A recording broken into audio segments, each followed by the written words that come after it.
New York City has an infestation problem. Is it cockroaches? Is it pigeons? Is it rats? Is it rats fighting with pigeons over a pizza slice? No, it's something much worse. Ghosts.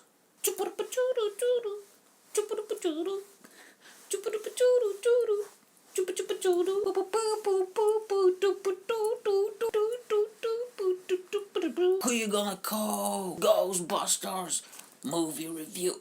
Oh goddamn, I can feel that nostalgia washing all over me. Oh goddamn. Quick premise and synopsis of the movie with not that many spoilers. A group of university scientists, or how I call them, nerds, lose their job and set up a ghost removal business because hey, you gotta make a living somehow, isn't it? They stumble across a different dimension that is located in a hot chick's refrigerator. No, literally, she opens the fridge and there's like a demon from a different world or whatever. Then eventually a guy from the Environment Protection Agency comes over to the headquarters and he's like, I think that your business is way too dangerous for this city and you're causing too much pollution and I'm going to turn everything off. So he turns off all the machine that all the ghosts are stored, and all the ghosts, they just explode all over town and it's a big mess, and the Ghostbusters are out there like Rambo,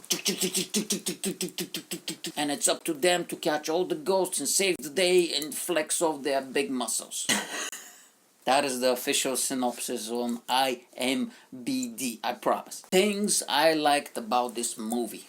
There are so many things I can literally talk for 2 hours. Here are some of the key points. Bill Murray is absolutely phenomenal. I love him so much, and the best thing about him is that he always plays himself, doesn't matter what type of movie he's cast in. So what I want to do is I want to create a time machine, go back in time and cast Bill Murray in every single movie that comes out from 1984 towards today. Everything, okay? Bill Murray and everything. Terminator, played by Bill Murray as Bill Murray. The Titanic movie, Bill Murray plays Leonardo DiCaprio as Bill Murray, and also the iceberg as well. Spoiler, the ship falls and they all die or whatever. Avatar movie, Bill Murray plays all the blue people. That's it. I want Bill Murray in every movie, and Bill Murray was amazing in this movie. He was so funny and he just didn't care because this is what he does. He's there in the movie and he knows it's a movie and he's like, you know what, I don't care about this stuff, so let me just have some fun. The cast of the movie was also amazing. You had Bill Murray, Dan Aykroyd, and you had Rick Moranis, and he was not even a main character, he was just a guy, you know, like a part, just like a sidekick or whatever in the movie. And this guy was the biggest comedy actor in the 80s and 90s. This guy was huge. Or maybe the early 90s. I haven't done my research properly, but he was huge. He was in Honey, I Shrunk the Kids, and I used to love that movie when I was a kid. I love the architecture of New York City because it looks, you know, like grim and dark. It looked like the perfect place where you're going to have ghosts who are running out of control, and the mayor's not even gonna acknowledge it that much. Because let's be honest, if you had ghost infestation in your city, like the whole country will be on lockdown, okay? And there's gonna be tanks on the street and everybody will be panicked. But no, 4 guys with these things that they kind of looked like vacuum cleaners or something, and 1 receptionist will defeat all of them. I love it. The soundtrack was unbelievable, and more specifically the main song. Who you gonna call? Ghostbusters. There is a line in the song that goes like this: bustin' makes me feel good. Me too. Dan Aykroyd gets a BJ from a ghost.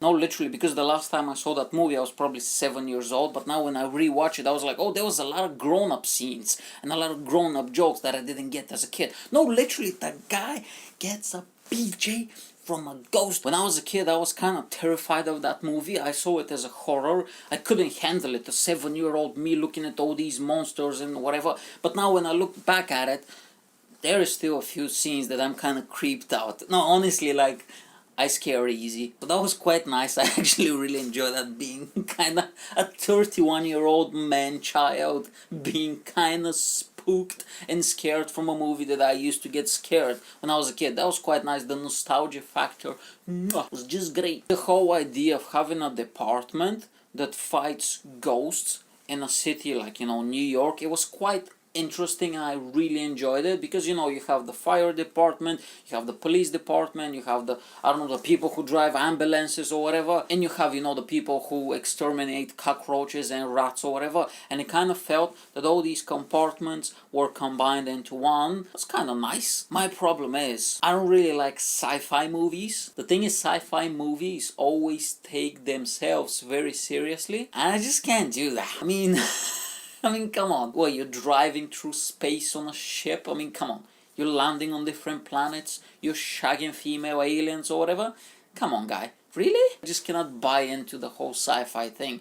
But the thing with this movie was, I don't know, maybe because of Bill Murray, but they kind of knew that this is all like, it felt like a spoof of sci-fi movies. Special effects were on point as well. They didn't overdo it, and it was 1984, and most of the things still hold up. I mean, there was obviously some scenes here and there that you can see was like, oh, okay, that's a bit rough. That didn't age well, but it was 1984. You know what I mean? Most of you, including me, haven't been born. My parents didn't meet even in 1984. I like the fact that the movie has aged so well and has become such a big part of our culture, and there's so much merchandise, and they did part 2 a few years later, and I think they're gonna do a reboot now in 2021, and they did an animated series, and it's been such a long time since this movie was released, and people still talk about it, they still watch it, and you can go to the comic book store, and I see all the time like action figures and mugs and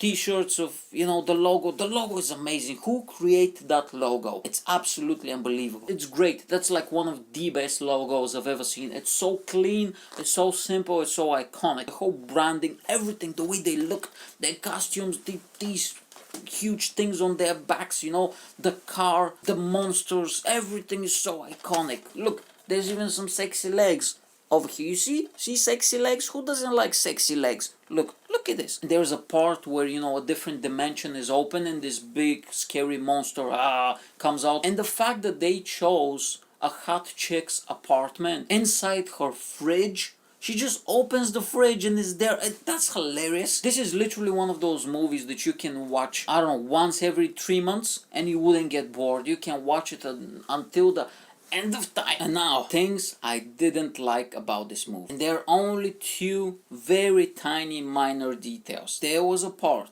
where the big scary monster / dog thing was chasing Rick Moranis. I don't even remember what was his name in the movie.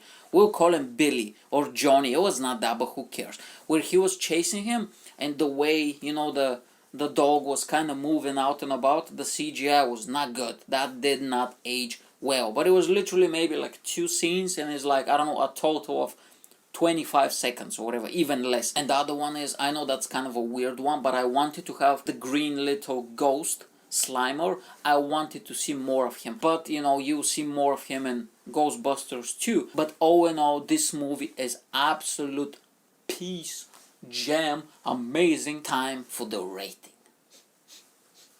Can you smell that? I smell 5 out of 5 movie rating. Yes, ladies and gentlemen, I am giving it 5 out of 5 Ghostbuster logos because that movie is absolutely unbelievable, amazing, one of the best movies I think ever made, one of the most iconic things that Hollywood has produced, and yes, I love it, okay? And I haven't seen the movie, honestly, maybe since I was a kid, so it was very, very nice to relive all those moments and to get a bit of nostalgia, and it's 5 out of 5. Go and watch it. Okay, I need to go now, and thank you for watching because I need to bust some ghosts. Busting makes me feel good.